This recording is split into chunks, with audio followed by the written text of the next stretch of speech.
For the midst of us. Lord, salamat na pagkarian niyo po ang lugar na ito. Sa kuping niyo, ang apat na sulok ng lugar na ito, maging bawat puso, ang bawat buhay, Panginoon.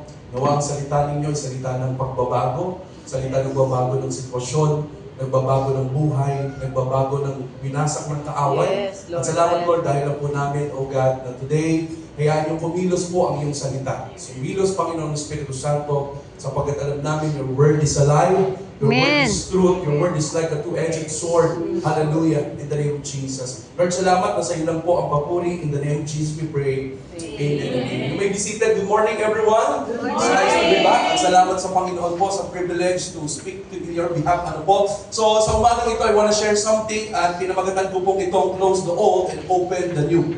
So, sabi doon, saraduhan na yung luma. Okay? Pag sinabi natin luma, yung mga ex natin. No?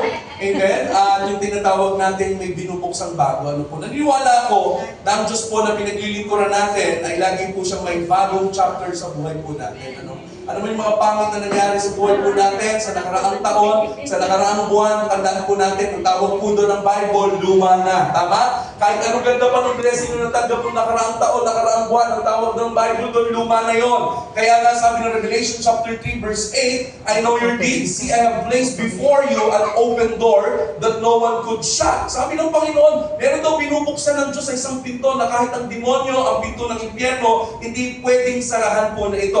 Kaya nga, in the book of Isaiah chapter 43, dito po magmumula ang ating pag-uusapan ngayong umaga. Ito po yung panahon na si Propeta Isaiah ay nagsalita sa bansang Israel during the time ng bansang Israel po ay hirap na hirap sa buhay sapagkat nung panahon po sila they're exiled, sila po ay under slavery, sila po ay nakakulong, sila po ay bilanggo at iba't ibang uri ng kahirapan ng panahon po na yon. Ang tao ng panahon po ng panahon ni Propeta Isaiah, kung siya po ay nagsalita ay walang pera, halos hindi po nila maranasan ng Diyos ng panahon na yon. Magulo ang buhay ng tao ng panahon na yon, parang katulad sa panahon po natin ngayon, na halos walang pagkakaiba ang maraming tao, kahit Kristyano na magulo ang buhay, wasak ang pamilya, walang kapayapaan, hirap sa buhay, magulo ang sitwasyon ng kanyang buhay, halos hindi natin maramdaman ng Diyos, Kaya itong salita ng Diyos ngayong umaga, mga kapatid, the same word like the time of Isaiah when he received it 4,000 years ago. Basahin po natin Isaiah 43 verse 18 to 19. Forget the former things. Do not dwell on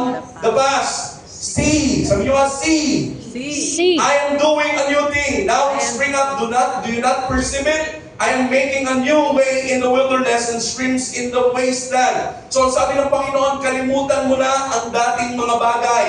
Huwag na kayong manatili sa nakaraan, sabi ng Panginoon. At itong bagay na ito ay sinabi ni Propeta Isaiah, mga kapatid, na galing sa Panginoon, that is not an option. Hindi po ito para hindi natin sundin o susundin mo, kundi ito pong versikulong ating binabasa ay isang utos ng sinasabi ng Biblia at sinasabi ng Diyos, kalimutan mo na ang nakaraan. Amen? You need to forget the past. Kung ayaw mo kalimutan ang nakalipas, uminom ng gatas at kumain ng apas. Amen po ba? So ito po yung utos ng Diyos para sa bawat isa natin. Dahil for so many people, their past is so powerful. Maraming tao, talong-talo ng nakaraan. Alam niyo po bakit hindi sometimes tayo nakaka-realize sa buhay na ito kung bakit amen, kahit nagsisimba ka naman, kahit dito ka ngayon, pero still hindi ka makaalis-alis sa pangit na sitwasyon ng buhay mo, parang nararanasan mo, parang walang pag-usad, walang pag-abante ang buhay mo, mga kapatid, maaaring nandun ka sa sitwasyon na mas malakas at makapangyarihan yung nakaraan. For so many people, that is the case, amen? At hindi naman siyempre lahat, amen po ba? So, katulad ko po, kung bakit binago ng Diyos ang buhay ko, amen? At naniniwala kong Diyos na tinanggap po natin ay Diyos na nagbabago ng buhay. Amen. Hindi pwedeng mananatili ka sa sitwasyon na meron ka. Amen? Babaguhin ng Diyos ang buhay na meron tayo. Kaya lang, bago baguhin ng Diyos ang buhay natin, may gagawin ka. Sino naniniwala sa inyo na bago may gawin ng Diyos sa inyo, may ikaw muna ang may kailangan gawin? Amen? At ulitin ko, hindi ka pipilitin ng Diyos na baguhin ang buhay mo. Nasa iyong kamay yun kung papayagan pa itulutan natin ng Panginoon. Amen po ba? Sa karamihan ng mga tao, kahit saan ka pumunta, kung bakit hindi nagbabago ang buhay nila sapagkat merong utos ng Diyos na pinagagawa sa atin. Amen? Na marami hindi po nila ginagawa kung ano yung utos ng Panginoon. Kahit magsimba ka ng 10 taon, 20 taon, 30 taon, 50 taon. Amen? Kung still hindi mo ginagawa yung gustong gawin ng Diyos, still hindi ka uusad sa buhay na ito. Amen? So ano yung utos ng Panginoon? You need to forget the former things. And it's a command. Ito po yung utos ng Panginoon, amen? Hindi lang po ito basta salita, kundi inuutos ng Panginoon. Nakalimutan mo na yung mga nakaraang bagay, whether it's good or bad. Maganda man yung nangyari ng nakaraan, pangit man yung nangyari ng nakaraan. Lagi niyong tatandaan, the God that you serve is a God of future. Ang laging hinahawakan at gusto ipakita ng Diyos about sa atin, ang hinaharap, ang Diyos po'y wala sa nakaraan natin. Amen po ba? Amen po ba? Kaya ulitin ko kung bakit may mga tao na kanilang mga nakaraan, ang kanilang mga past ay so powerful because they underestimate the power of past. Amen po ba? Kung hindi nyo iintindihan mga kapatid, grabe po ang kapangyarihan ng nakaraan. Kaya marami ka makikita mga tao na hindi makabante sa buhay nila. Amen? Hindi makabante sa kanilang hinaharap. Makikita ka ng mga tao bakit may magandang future pala ang Diyos pero bakit hindi makita sa kanilang buhay. Amen po ba? Kaya huwag natin i-underestimate mga kapatid yung power ng nakaraan. Marami kasi nabubuhay, kung bakit marami nabubuhay pa rin sa kanila dahil po dito. Amen? Kaya inuutusan ulit tayo ng Panginoon. Forget the past. Amen? Forget the former things. Amen po ba? Amen. Amen po ba? Hello? Kaya nga, alam nyo, meron pong isang lalaki, no, na ang pangalan po niya ay si Isaac Newton. At si Isaac Newton is one of the great scientists, kung kilala niyo po siya, no? At malaki po ang naitulong po niya when it comes to humanity in advancement of technology. At isa sa mga itinuro na prinsipyo ni Isaac Newton is the law of motion. So pag sinabi natin law of motion, amen, sabi po sa kanyang prinsipyo mga kapatid, may isang bagay daw na nananatili, amen, sa kanyang ginlalagyan unless meron daw pong external force na ipapatong o ilalagay doon sa isang motion na tawag po ng science dito ay inertia. Amen? So, halimbawa, katulad daw po nitong gamit na ito, kahit daw 10 taon yan, because of the law of motion, inertia, nananatili daw po yan. Hindi gagalaw. Unless you put an exerted force, lagyan mo raw po yan ng force, kung sipain ko ito, mangyayari po.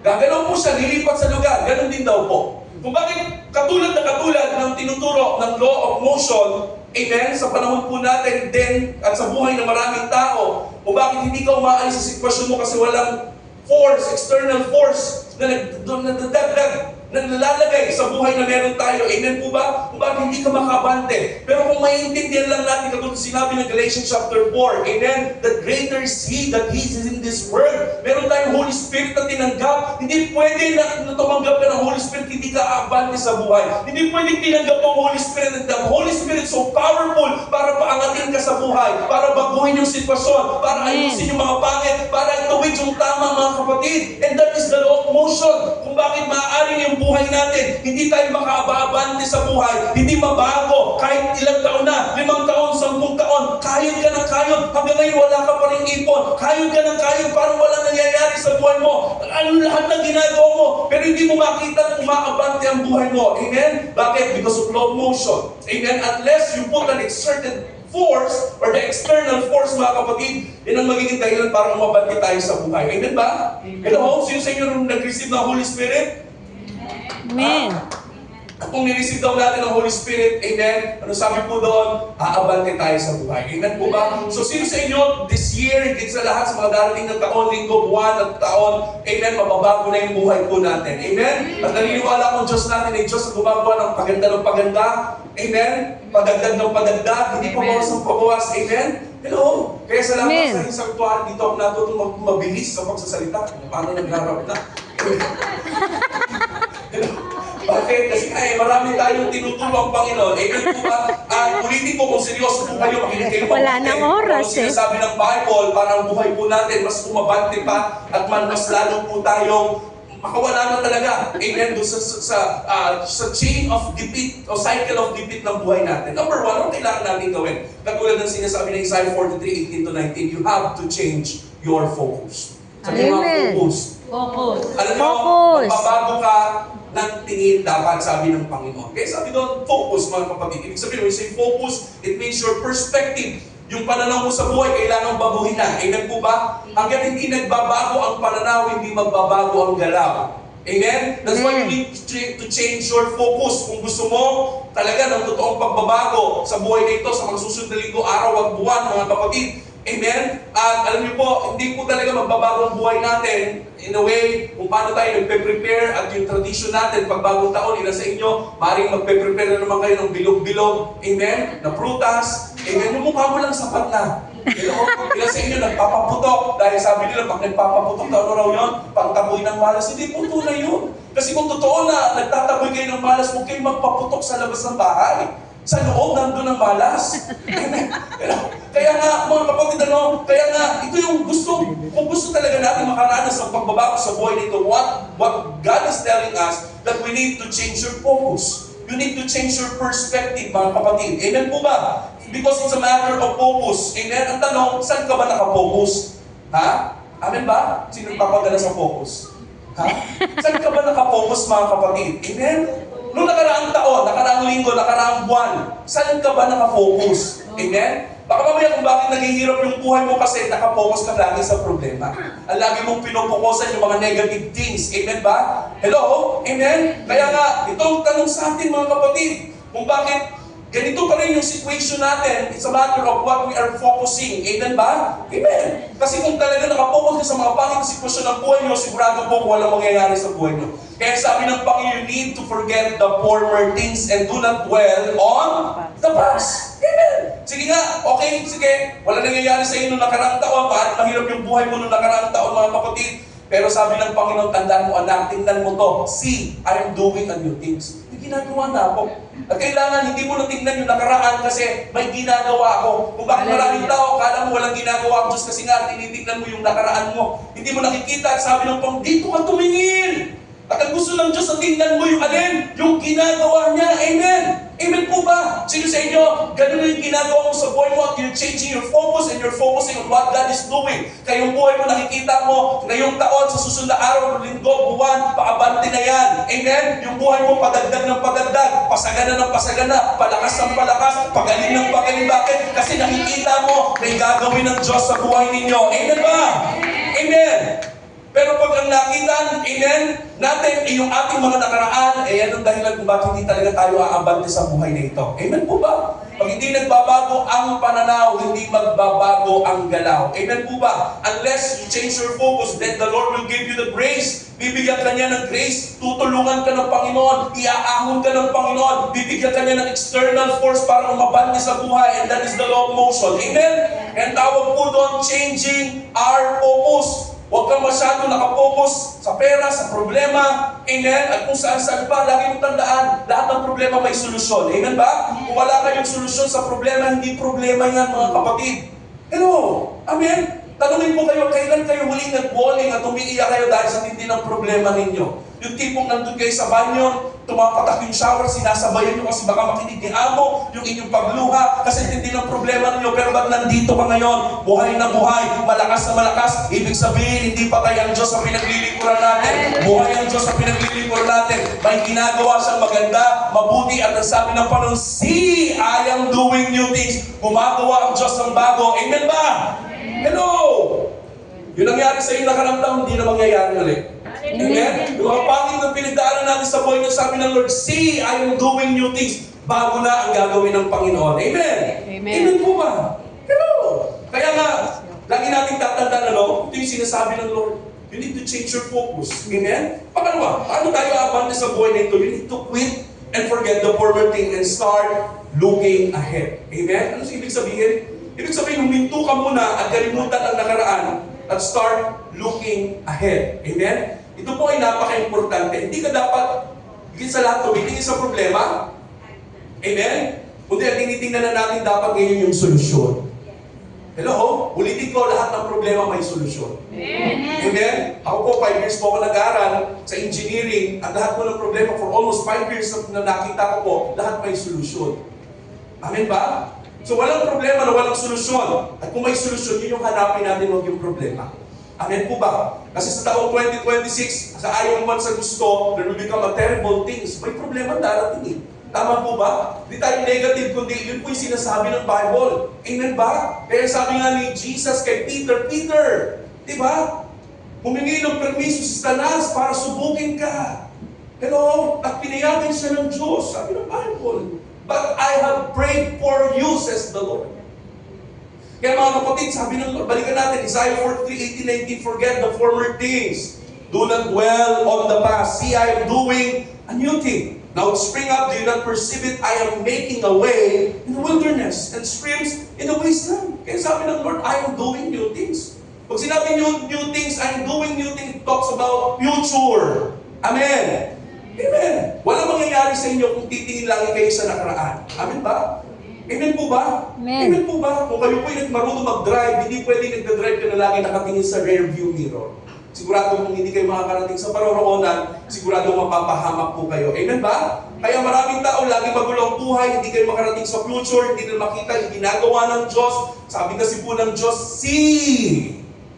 Amen. Kaya sabi ni Lord, lalo na nandito kayo sa Hong Kong, Chinese po yun. See! Pelyedo. Amen. Sabi ni Lord, see! Tingnan mo! Amen po ba?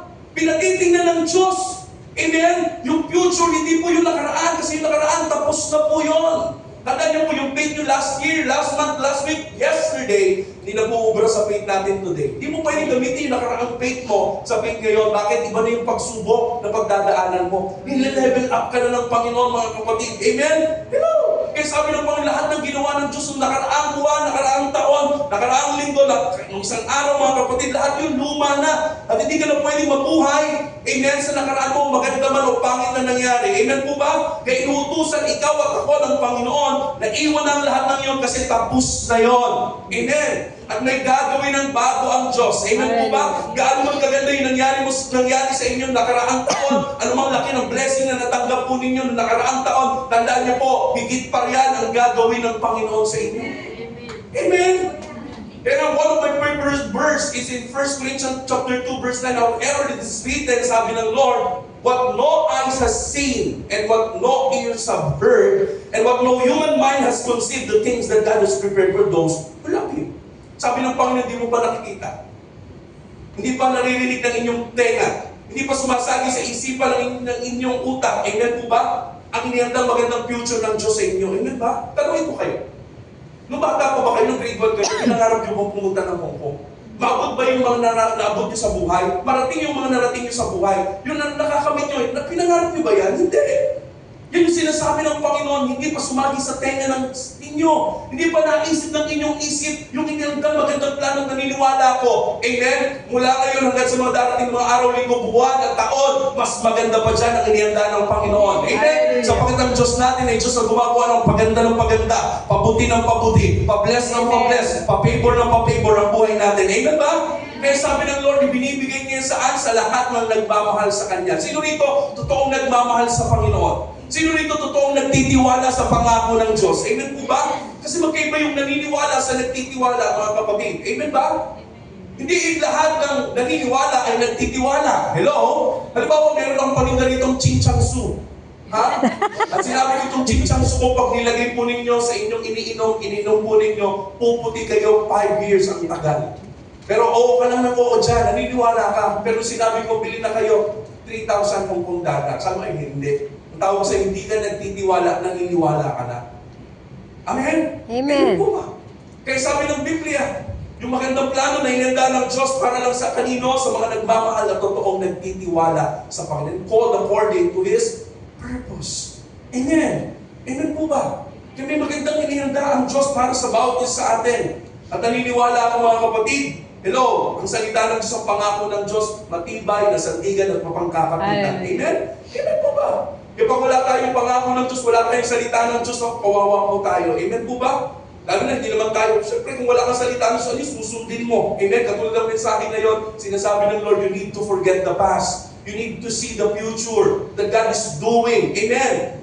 Kasi kung wala kang salita ng Diyos, anong i-apply natin? Walang external force katulad ng sinasabi ng law of motion. At pag wala ka daw external force, sabi ng ni Isaac Newton, wala daw pag-abante sa buhay. At kapag walang pag-abante sa buhay, kaya bakit mananatiling katulad ka ng stand na ito, kahit 10 taon, 5 oras, nandyan lang yan. Bakit? Walang ina-apply na external force. Amen? At ang external forces na meron tayo ay ang salita ng Diyos, yung pinangahawakan mo, kung bakit umaabante ka, kung bakit anong hirap sa buhay, dire-diretso ka pa rin. Kahit ang mga pagsubok, nagpapatuloy ka. Kahit ang mga persecution, dire-diretso ka. Bakit? Kasi nga, meron kang word of God. Amen? Amen! Amen po ba? Amen. Oo. Kaya sa mga bagay na dapat pakawalan po natin, at kung gusto natin maging maayos yung mga susunod na araw, amen? Yung trouble sa buhay po natin, mga kapatid, is yung forgiveness. Amen? So mag-release tayo ng forgiveness because unforgiveness is a sin. Pag hindi tayo nagpapatawad, alam nyo, tandaan nyo, no? Lahat po ng kasalanan, sabi ni Jesus, pwede patawarin ng Diyos. Umatay ka, nakalunya ka, lahat yung papatawarin ng Diyos, nagsinungaling ka. Pero isang bagay hindi patatawarin ng Diyos, ano raw po yun? Pag hindi Kasalanan ka sa nagpatawad. Amen? Amen. That's why unforgiveness is a sin. Ang hindi po pagpapatawad ay isang uri ng kasalanan. At siyempre, lahat na nagkasala sa iyo nung nakaraan. Wala namang nagkasala bukas, ano? Tama? Sino sa inyo may iisip niyo, katabi niyong flag, ay magkakasala ko sa akin, kaya hindi ko ito patatawarin. Hindi naman eh. Kaya lahat ng nakagawa sa inyo ng kasalanan, ang tawag po doon, pas na yun eh. Amen ba? Amen po ba? Kaya nga sabi ni Lord, di ba, Matthew 6:15, but if you do not forgive others their sin, your Father in heaven will not forgive your sin. Tawarin mo na. May kilala ko isa, sabi niya, hindi mo mapatawad yung bianan mo. Sa may bianan mo, 10 taon na nakalibing. Tawarin mo na. I-release mo na. Amen? Amen po ba? Kasi bakit? Kung gusto natin maging maunlad yung mga darating na taon, alisin natin yung baggage. Amen po ba? Tandaan niyo ito, ang pagpapatawad hindi dahil sa galing mo, sa matter of faith. Wala kang pananampalataya, mahirapan ka magpatawad sa tao. Amen? Kaya kahit anong prayer mo, hindi ka patatawarin ng Diyos unless you forgive. Psalm 66 verse 18, if I have cherished sin in my heart, the Lord will not have listened. Kaya kung bakit maraming tao tumigil na mag-pray, kasi hindi nang pakikinggan ng Diyos eh. Alam niyo po, hindi lahat ng prayer pakikinggan. Even though this is the purpose why God continually speaking about prayer, it is because of what? God is in the habit of answering prayer. Pero ang tanong, bakit may mga tao hindi pakikinggan? Bakit? Because they cherish sin in their heart. Kaya pala may mga nagpe-pray at bakit ayaw mo na mag-pray kasi ang tagal mo na nagpe-pray, hindi naman sumasagot ang Diyos. Bakit? Kasi ito pala, meron ka daw tinatagong kasalanan. Amen ba? Amen. Baka maaaring na ngayong umaga, nandito ka, baka lang ha, amen, hindi sumasagot ang prayer mo, baka it's time for us to evaluate our heart. Amen? Kung gusto natin, sagutin tayo ng Panginoon, simulan natin sa pagpapatawad. Ano yung pinakamasayang tao sa daigdig na ito? Simple lang. Those who forgive and give. Gusto niyo maging masaya? Always forgive and always give. Hallelujah. Sino pinakamalungkot na tao? Yung hindi nagpapatawad at kuripot. Sabi mo sa katabi mo, parang ikaw yung topic.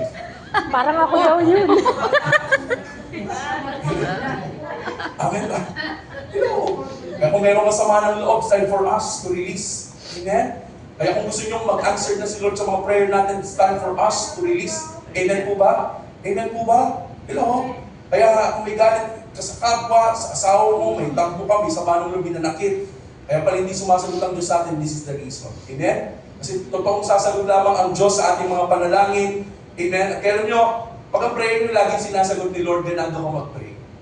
Tama ba? Amen? Hello? Same thing eh. Kaya bakit? Diba, hindi na ganaganado, walang kang ganaganado eh. Mukha ng gisado eh. Amen? Kasi bakit hindi naman sinasagot yung mga prayers na meron tayo? Amen po ba? So, lagi natin tatandaan mga kapatid, no? Kasi pag sinabi natin forgiveness is one of the word that comes from forgiveness is resentment. At from the original word, it means is to cut again. Kaya pag may mga taong nakasakit sa'yo, nakita mo ulit, at di ka nagpatawad, ang pakiramdam mo, lagi kang sinusugatan. Wala namang ginagawa sa'yo, sinusugatan ka na naman. Amen ba? Amen po ba? Kaya pag hindi tayo nagpatawad, nakikita mo lang yung tao, susugatan ka na naman ulit. Kaya ang tawag sa'yo, sugat-sugat. Amen? Yun po ibig sabihin ng unforgiveness. Amen po ba? Kaya ang hirap lumakad na mayroon kang sugat. Tama po ba? And something hurt and pain and offenses that is not healed will be infected. Yung sugat na hindi ginagamot, ano mangyayari po doon? Magiging infectious. Oo. Ha? Amen po ba? Maging infection yan. Try niyo magsugat po kayo, huwag niyong gamutin. Infection po yan. Ha? At pwede niyong ikamatay. Amen? So, ganun din. Bigyan natin lahat ng bigat. So natin, sabi ni Lord, forget the former things. Kalimutan na natin yung mga nakasakit sa atin, even though hindi natin makakalimutan yun. Amen? Kasi yung utak natin, merong memory.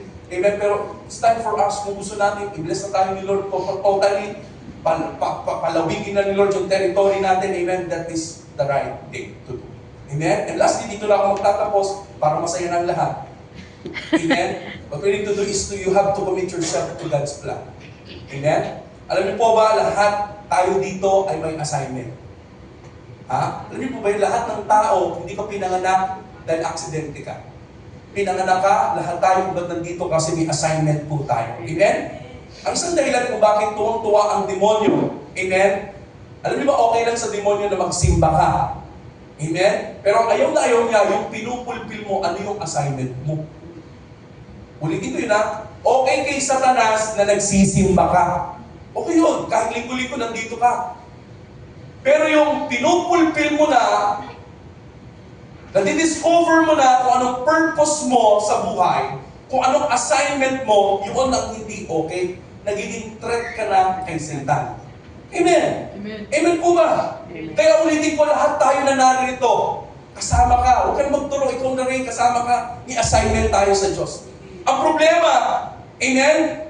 Ngayong taon pa na ito, naka-ready ba tayo na ikaw ay mag-commit sa pinapagawa ng Diyos? Hallelujah. Di ba nung elementary po kayo, di ba daming assignment? Nung high school kayo, marami pa rin assignment. Lalo na nung college po kayo. Tama ba? Ngayon, empleyado ka na, nagtatrabaho ka ngayon. Di ba yung boss niyo, dami rin assignment? Tama po ba? Eh bakit pag sa Diyos hindi niyo alam na may assignment din po kayo? Hello? Amen? Amen po ba? Kasi kung hindi natin hahakbangan kung ano yung assignment natin like the law of motion, hindi abante ang buhay mo, dyan ka lang. Amen? Kaya sabi ko nga sa'yo, hindi ibig sabihin nagsimba ka, nagawa mo na yung assignment mo kayo. Hindi mga kapatid. Kasi meron tayong mga specific assignment from God na kailangang hakbangan natin para umabante na tayo sa buhay na ito. Amen ba? Amen po pa. Mawala na tayo sa sakit, mawala na tayo sa mga bagay na umaalipin sa atin, kung bakit hindi tayo umaabante sa buhay na ito. Amen po ba? Hello! Amen po ba? Kaya gusto ng Lord, dumalapit tayo sa Kanya. I-commit natin yung plano. Ready na ba tayo? Ready natin yung sarili natin. Gumawa tayo ng isang decision. Amen? At sabihin natin, Panginoon, kinukumit ko po yung plano mo, yung plano ko sa plano mo. Amen ba? Nagkakatugma. Doon pumapasok yung prayer na tinuro ni Lord. And what is the most powerful prayer na sinabi ni Lord? Let your will be done. Amen? Yung kalooban ng Diyos ang nangyayari sa atin. Amen? Yan sabi ng Psalms 95 verse 7 to 8, for He is our God and we are the people of His pasture, the flock under His care. Today, if only you would hear His voice, do not harden your heart as you did at Meribah, as you did the day at Massa in the wilderness. Sabi dyan, siya ang Diyos. Sino aamin dito na hindi mo kayang mag-isa kung wala ang Diyos? Ha? Amen. Amen. Kasi pag inamin mo na kaya mo mag-isa, totoo, ang tingin sa'yo ng Diyos, mayabang ka mga kapatid. Amen? Hello? Amen po ba? Yung kaya mo mag-isa mga kapatid, at pag nagyayabang ka sa harapan ng Diyos, sabi at papayo ko sa inyo, galingan mo na sa buhay. Bakit? Wala kang aasahang tulong galing sa Panginoon. Amen ba? Kasi iba, sabi nila, basta may hanap buhay, basta gamitin ko lang isip ko, basta mag-discarte, okay na yun, kahit wala nang Diyos, kahit hindi na nagsisimba, kahit hindi na nagsaserve sa Panginoon, tama na yun. Amen? Basta may trabaho ako, basta may extra job ako, basta may pinapadala ako, okay na yun. Amen? Yan po talaga yung mga mayayabang sa harapan ng Panginoon. Amen? Yung mga hindi nagbabasa ng Bible, yung mga self-sufficient. Amen? Yung sarili pa lang, sapat na. Hello? Sabi nila, kaya assignment mo, amen? Ang unang assignment mo, umalis ka dyan sa kayabangan mo. Kaya ulitin ko lahat tayo ng assignment. Anong assignment mo mga kapatid? That's why you need to commit yourself to God's plan. Amen? Amen po ba? Lahat tayo may assignment. Baling, ikaw may karamdaman ka, assignment mo, umalis siya sa karamdaman. Tama po ba? Bari may nanay kayo, may kapatid kayo na hindi paligtas at alam niyo pupunta sa impyerno. And that is your first assignment, mga kapatid. Hello? Amen? Amen po ba? Kaya nga, yun yung assignment na meron tayo. Ano yung sitwasyon mo sa buhay nito? Maaaring yan yung first assignment na meron tayo sa buhay po na ito. Amen po ba? Kaya paghariin natin, hayaan natin kumilos ang Panginoon. Naniniwala ko ngayong taon, katulad ng sinabi niya, you need to forget the past. Amen? Do not dwell on the past. Kalimutan na natin yung nakalipas. Tandaan nyo, may ginagawa ng bago ang Panginoon. Amen. Amen. Amen. Greater things have yet to come. Mas maganda sa nakaraan mo, mas maganda sa kahapon mo, mas maganda nung nakaraang buwan, mas maganda nung kasang taon, nung nakadaang dekada mga kapatid, yung magandang plano na pinaprepare ng Diyos sa atin. Amen? Alam ko mahirap, madali sabihin to forget the past, pero mahirap gawin po talaga yun. Amen po ba? Ulitin ko, hindi mo yan magagawa dahil sa galing at talino mo, magagawa mo yan because you have faith in God and that faith comes from God alone. Amen? Tayo na po tumayo. Heavenly Father, we thank you for this day. Salamat sa pagtuturo niyo po sa amin. I pray in the name of Jesus, Lord, na itong mga salita na aming tinanggap ay maging salita ng pagpapalaya. Salita na kung saan tunay na maranasan namin yung pangako niyo. Lord, sawa na kami sa sitwasyon na kung saan tagapakinig lang kami but we are not participating. Hindi nangyayari yung mga naging pangako niyo sa aming Panginoon. Ang tanong ba rito, Panginoon, nagbago ka na? O baka kami ang nagbago, Panginoon? Kaya Lord, salamat, Panginoon. Alam po namin, kahit kailan, hindi ka nagbago. Kahit kailan, Panginoon, walang mali sa inyo. Pero Lord, salamat kapag tinuturuan niyo kami sa araw na ito, Panginoon, para lakaran ang iyong kalooban. Para yakapin ang gusto at nais niyo po sa aming Panginoon. Sapagkat ayaw niyo lumalakad kami, Panginoon, sa lakad at cycle ng kabiguan. Ayaw niyo lumalakad kami sa cycle ng kahirapan. Ayaw niyo lumalakad kami sa cycle, Panginoon, ng hindi kalooban ng Panginoon. But Lord, I declare and I pray, O God, na ngayong taon na ito, mas lalong lalakad sila sa pagpapala, lalakad sila sa kalooban ng Diyos, lalakad sila sa pabor ng Diyos, lalakad sila sa kalakasan ng Diyos, lalakad sila, Panginoon, sa blessing ng Panginoon, O God. And we pray, Lord Jesus, that today, Lord God, as we receive the blessing from the Word of God, Lord Jesus, we will see our life will never be the same again. Never, never, never. In Jesus' name we pray.